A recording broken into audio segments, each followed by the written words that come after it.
Nós estamos em búsqueda para sponsor para nosso clube. Nosso clube conhece 300 e pico membros. E é muito importante para nós não ter partner que está partner valioso, que está contribuindo à sociedade.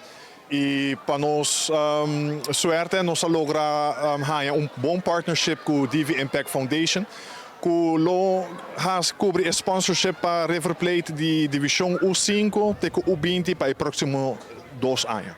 71 anos, no Tazomar, 71 anos para chegar. E vooral onde eu estava piano, eu tinha pelo menos 300, mais de 300 pessoas involucradas na organização, incluindo atletas. E isso está dando-nos sumo prazer e orgulho de tomar a decisão de viajar para sponsor toda a divisão de River Plate, para motivo que o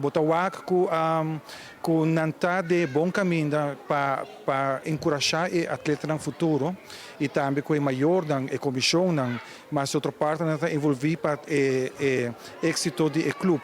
Então, para nós é dado sítio de viagem. E nós estamos muito orgulhosos para estar aqui também, para sobre que nós queremos atleta aqui na vida profissional do futuro e também para não carga enorme de primeiramente a River Plate, segundamente de Impact como sponsor e terceiramente Aruba completo por sostener também, não?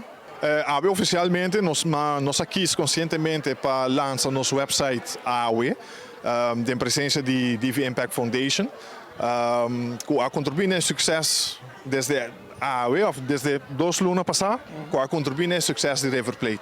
River Plate tem uma existência de 71 anos, caminho que é membro não está funge como família de outro. Então, oficialmente, eu acho que é um grande momento também para lançar o website. Eu invito o povo de Aruba a ter qualquer mais informação tocante de ASW River Plate, que não pode acessar aqui através de aswriverplate.com.